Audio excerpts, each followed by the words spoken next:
G'day folks, Ash from Woodwork and Whiskers. Welcome to the Monday Meetup. Today's guests, this couple, Mark and Katie, husband and wife team that 12 months ago were just starting out on this venture.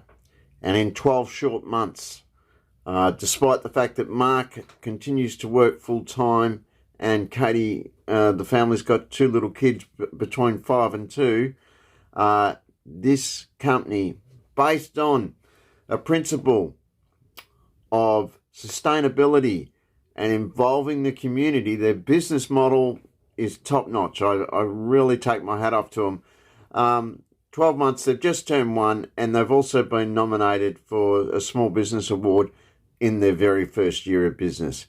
It gives me great pleasure to bring you Mark and Katie from Second Life Recrafted. Cheers.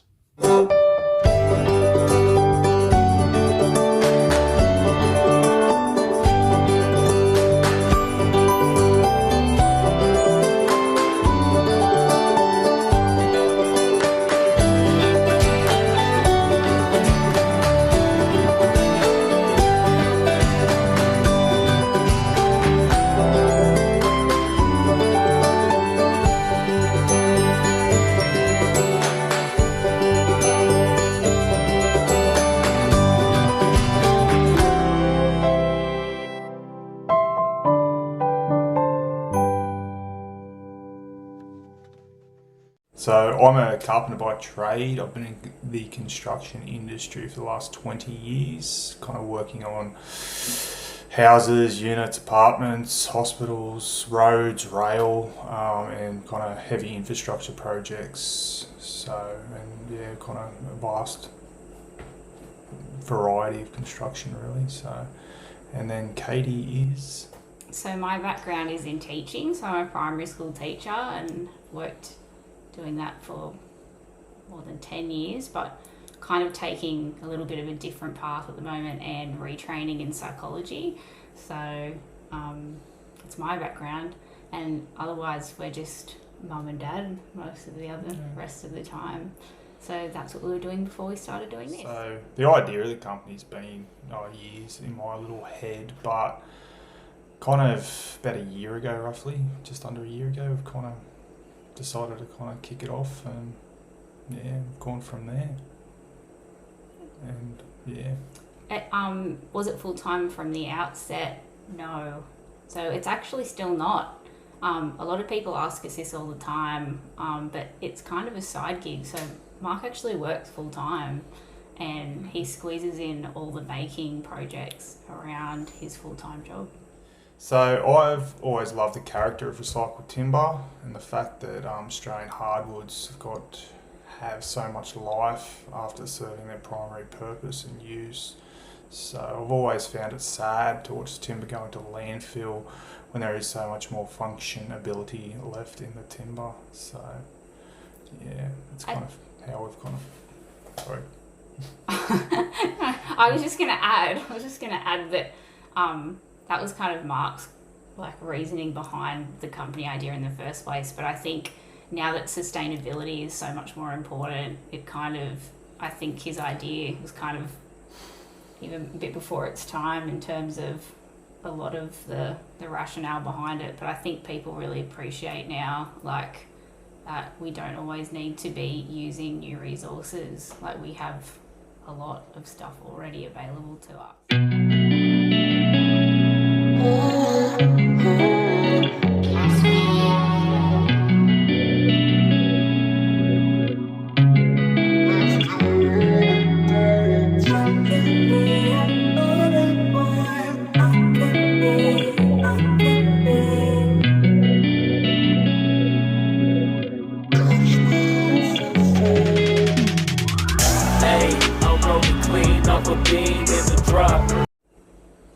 Yeah, sometimes it is. So it depends where we've got it from. So a lot of we get it from a lot of local residential properties. So or we source through a timber yard that has picked it up from residential demos.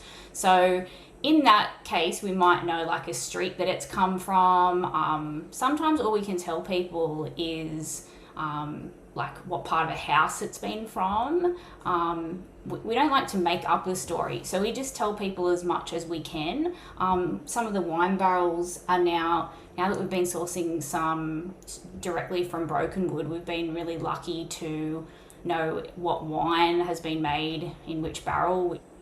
Kind of again very passionate about the stories that go with each piece. It's kind of, we don't really want to rob each piece that we create from sharing its story or its past life, hence the second life name. So yeah, as much information as we can get or we can give, we do like to pass on. And luckily Katie is pretty good at doing the research, and a few of the people that we do get materials are always happy to share with us, so that's good. Some of the Sydney ones have been really good for history. So I've actually been able to research, like, it's the Australian Overseas Telecommunications, that building, commission building. That one had some really cool history. Like, it was the radio station where they recorded like the Sputnik signals from space. So yeah, sometimes there is cool history. Hey, I'm rolling clean off a bean in the drop. Voices in my head, they telling me to stop. Hey, got 20 G's for the keys to the. What do you do when Captain turn your lover to a op? Hey, I'm rolling clean off a bean in the drop. Voices in my head, they telling me. Current favourite, very un-Australian, but French oak wine barrel at the moment.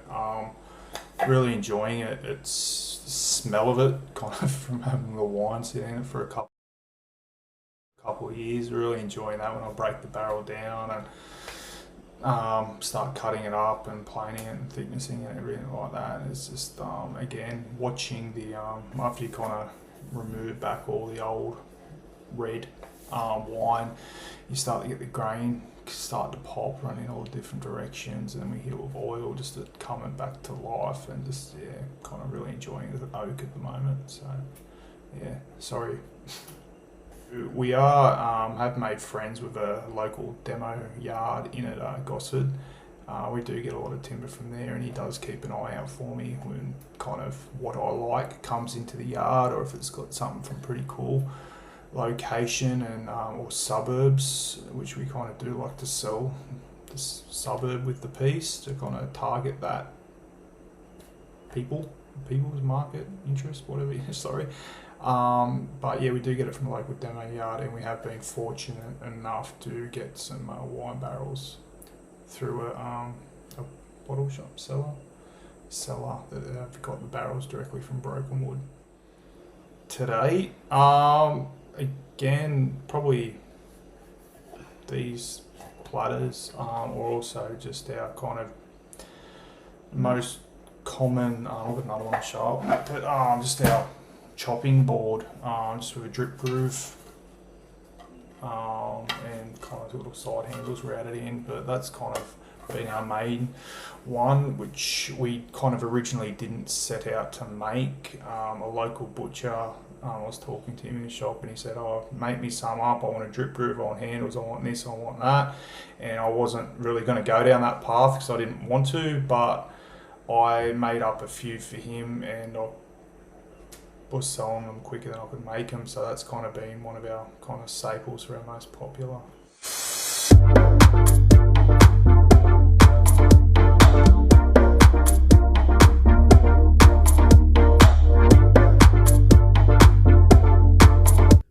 Having done a fair bit of work with reclaimed material myself over various periods of time, one of the issues that always came about with me was pricing and how difficult that was given the production that you have to do of the timber pre.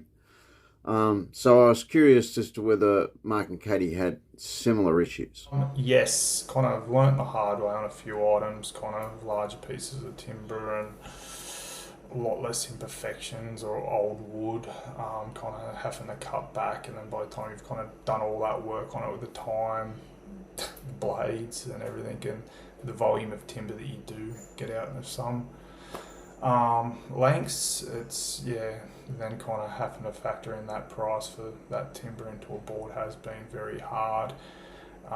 So yeah, I'm kind of steering away from certain timbers and turning into, I would say, just kind of keeping my eye on a more defined product and a bit cleaner here and there, but I still do like the characteristic of the nail holes and a few imperfections. So the Wollstonecroft station and the Aerotropolis one have been probably the best stories. So I guess Wollstonecroft station, the Wollstonecroft collection was made from old bench seats at the station, so that was kind of cool because we could research a little bit into sort of how long ago the station had been kind of renovated, or the last time it had kind of had an upgrade and things like that, so we sort of knew roughly how old it was, and we obviously knew it came from a bench. And just because it's Sydney and a bit of Sydney history is pretty cool.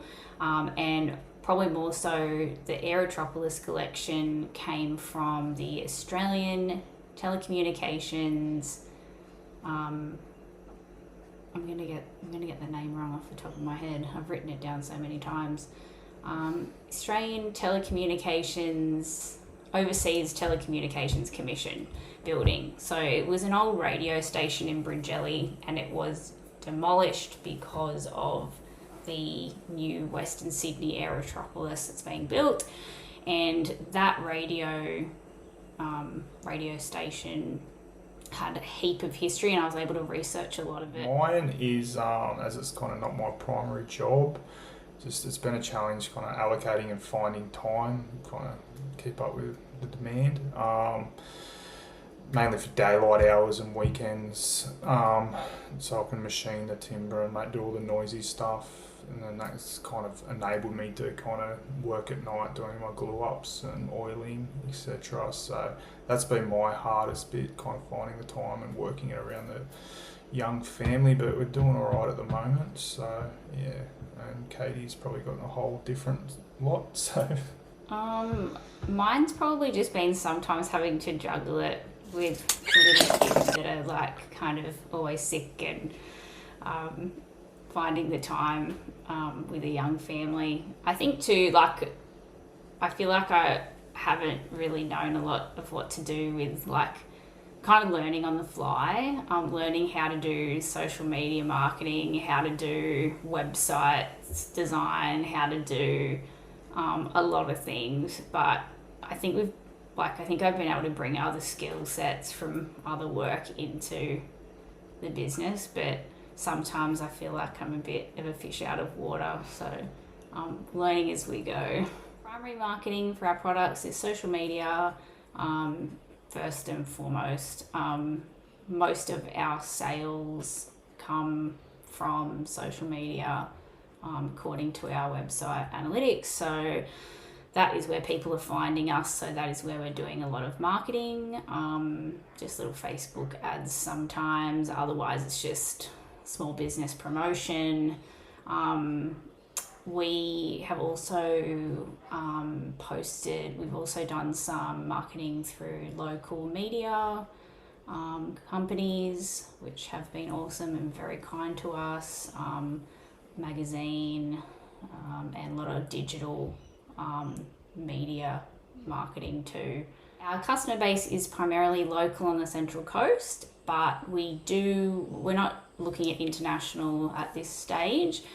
We do often ship interstate though as well, so people are finding us elsewhere. I think a lot of locals around the Central Coast are kind of connected to our coastie collections, which are sourced from local suburbs, and then they're named after the suburbs, so they appreciate the local history the most. Let's talk marketing. How brilliant. You buy material from a local neighbourhood, you then make goods and name those goods after that local neighbourhood, and then market it back to that neighbourhood. That's bloody brilliant. Absolutely brilliant. But I think in terms of, I would like to try to look at doing things more internationally, but the cost of shipping hardwood is big. So by comparison to the cost of our products, people are going to end up probably paying almost as much in shipping as they do for their products. So I'm not sure how feasible that is. If there is anyone international, just reach out. Yeah. Look, if you want to, we'll make it I happen. do have, there are a couple kind of in the back of my little head, my little brain. I've got a few new items that we're going to kind of start processing since we've kind of upgraded all the machinery. There's a lot more different items I can make now efficiently. So yeah, within the next, say, month or two, there'll be a handful of new items kind of after I kind of finish my current run of boards that I've got gluing up and ready for thicknessing and everything in the workshop. So yeah, keep an eye out. And we're also kind of hoping to do a couple of little local collaborations with local woodworkers and just kind of put my spin and my taste and what I can do with what some other people can do with their gear. So just kind of, yeah, hopefully watch this space. Yeah, watch it, and yeah, we'll get something out hopefully very shortly. And how important is social media to your business? Heaps Important. So social media is heaps important to our business. Already kind of touched on this, but we get most of our sales through social media. That's where people are finding us the most. So it's very important. Instagram's kind of our main one, but we use Facebook as well. And both have actually been really helpful, to be honest. So yeah, we like to post in little groups at times, story sharing, giveaways, collabs with other small businesses. We like to kind of cross promote other people as well, because it's funny how once you start doing this kind of thing, you understand how important it is to small businesses just being visible. I guess it's the thing though too, it's not really, we just operate, we probably haven't said this yet, but we're only operating online. So we're exclusively online business, an online business. We are occasionally going to do markets, but our selling is primarily through the web. So social media is, unless you're an absolute whiz at SEO, your website's not probably going to get found in too many searches straight up. But social media is where we are able to reach people the most, to get them to see our stuff. Long term, the business was originally supposed to be my retirement plan, but with a few kind of... It's a bit early. Yeah, it was kind of, it's always been, I know it was a little idea that I had that I'd want to do, and then kind of, oh yeah, I'll do it when I'm a bit older and I don't have to work as much, and then kind of life circumstance and kind of, yeah, kind of kicked off a bit sooner than I kind of thought. But long term, kind of, well, for the short term or for the long term, I kind of like to just keep going the way we're going, maybe introduce a few more products and kind of distribute a bit further and wider, but long term kind of expand a bit to start doing bigger furniture and bigger things, but kind of might need a bigger workshop before I start going a bit bigger. So Space is another challenge that we didn't add earlier, but space is difficult when things started to expand. We sort of weren't really set up for needing more space, sort of at both ends, at the workshop end and the office packing end. But we've kind of, we're evolving that as we go. Yeah. So it's the garage is full to the brim now, kind of with tools and workshops. So yeah, the next expansion, yeah, need a bit more space somehow. But yeah, that's our next challenge. But hopefully bigger and better. More range, different products, but same idea. Same. Australia, greatest country in the world. Things I love about Australia: people, culture, and endless opportunities for work, social development, leisure.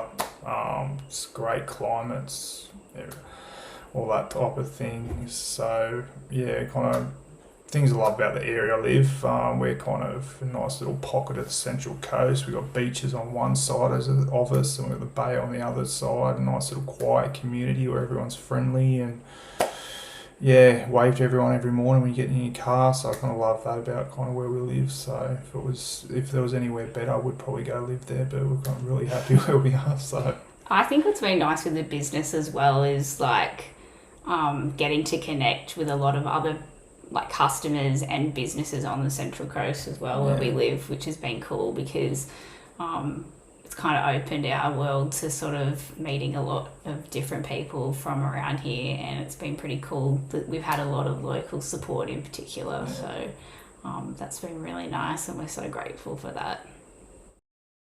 Hey, got 20 G's for the keys to the. What do you do when Captain turn your lover to a op? Hey, I'm rolling clean off a beam in the drop. Voices in my head, they telling me to stop. Hey, got 20 G's for the keys to the. What do you do when Captain turn your lover to a op? Hey, I'm in the island on a Wednesday, laid back, coolin', kicking feet up like a sensei. Juju hit my line like what you want, babe. Hit her with the script like working out with Hervey. No way, I'm at the gym, you at the gym. It's a small world, I might just have to link with you and him. Look up at this girl like, let me get my words right, cause if she catch me